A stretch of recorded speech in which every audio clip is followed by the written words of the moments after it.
آپ کو پتہ ہے ہمارے حصے میں جو رزق اللہ تعالیٰ نے لکھا ہوتا ہے وہ رزق ہمیں تھوڑا تھوڑا کر کے کیوں ملتا ہے، اور ایک ہی دفعہ اللہ تعالیٰ ہمیں وہ رزق کیوں نہیں دے دیتا؟ اس میں کتنی بڑی حکمت ہوتی ہے میرے اللہ کی۔ آپ کو میں ایک واقعہ سناتا ہوں۔ ایک دفعہ حضرت موسیٰ جو تھے وہ اللہ کے ساتھ ہم کلام ہونے جا رہے تھے، تو رستے میں انہیں ایک شخص روک لیتا ہے، ایک تنگ دست شخص ہوتا ہے جو کہ بڑا اپنے حالات کی وجہ سے تنگ ہوتا ہے۔ تو وہ آگے سے حضرت موسیٰ کو کہتا ہے کہ آپ اللہ سے ہم کلام ہونے تو جا ہی رہے ہیں، تو وہاں جاتے جاتے میری بھی ایک عرضی لے جائیں، اور وہ عرضی یہ ہے کہ آپ اللہ تعالیٰ کو جا کے میری طرف سے یہ کہیے گا کہ میرے حصے کا اس نے جو رزق لکھا ہے میری زندگی میں، دنیا میں، وہ رزق مجھے ایک ہی دفعہ دے دے،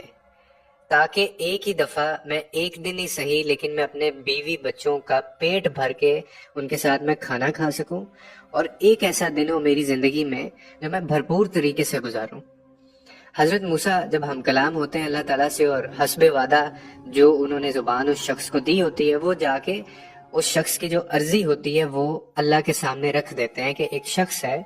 اور اس کی یہ عرضی ہے، وہ یہ چاہتا ہے کہ اس کے حصے کا جو رزق ہے وہ ایک ہی دفعہ اس کو دے دیا جائے۔ حضرت موسیٰ جب یہ عرضی رکھتے ہیں تو آگے سے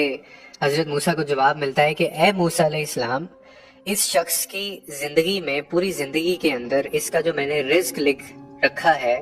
وہ ایک اناج کی بوری جتنا ہے، اسی لیے میں اس کو تھوڑا تنگ دستی سے دیتا ہوں، اسی لیے میں اس کو تھوڑا تھوڑا رزق جو ہے نا وہ کر کے دیتا ہوں، تاکہ اس کو پوری زندگی جو ہے وہ گزر سکے،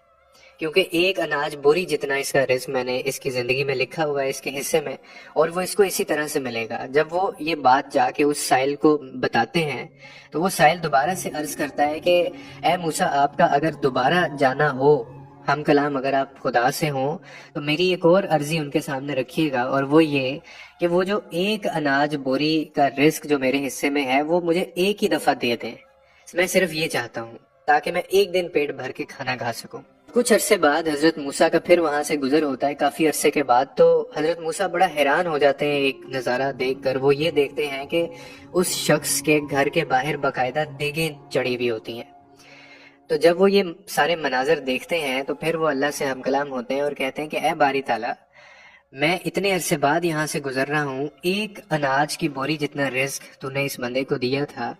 اور یہ تو اس سے بہت بڑھ کے اس کو رزق مل رہا ہے، بلکہ یہ لوگوں کے اوپر بھی یعنی یہ خرچ کر رہا ہے، تو یہ کیسے ممکن ہوا؟ یہ مجھے کوئی ماجرا سمجھ نہیں آیا۔ تو پھر اللہ تعالیٰ آگے سے فرماتے ہیں کہ اے موسیٰ، میں نے جب اس کو رزق دیا تو اس نے وہ رزق خود نہ صرف خود کھایا بلکہ اپنے گھر والوں کو بھی کھلایا، ان کا بھی پیٹ بھرا، اور ایک اس کا جو حصہ تھا اس نے آگے خیرات کیا، لوگوں کو بھی کھلایا۔ پھر وہ کہنے لگے کہ میں نے ہی وعدہ کر رکھا ہے اپنے بندے سے کہ اگر تم ایک حصہ میری راہ میں خرچ کرو گے تو میں تمہیں 70 حصے واپس کر کے لوٹاؤں گا۔ تو پھر آگے سے فرماتے ہیں کہ اس نے میری راہ میں خرچ کیا ہے، اس نے میری راہ میں خیرات کیا ہے، اسی لیے میں اس کا جو رزق ہے وہ مسلسل بڑھا کے اسے دے رہا ہوں، کیونکہ میں اپنے وعدے کے خلاف نہیں کرتا۔ یہ ہے خدا کی ذات، اتنی بڑی خدا کی ذات ہے، اور اس کے خزانے اتنے وسیع ہیں کہ ان میں کبھی کمی نہیں آ سکتی۔ اور یہی بات میں آپ لوگوں کو سمجھانا چاہتا تھا اس واقعے سے، کہ آپ کا جو ایمان ہے، آپ کا توکل جو ہے وہ اتنا مضبوط ہونا چاہیے کہ آپ جس ذات سے مانگ رہے ہیں اس کے پاس خزانوں کی کمی کبھی زندگی میں نہیں ہو سکتی، اس کے پاس ہمیشہ آپ کو دینے کے لیے بے تحاشا اور وسیع پیمانے پر موجود ہے۔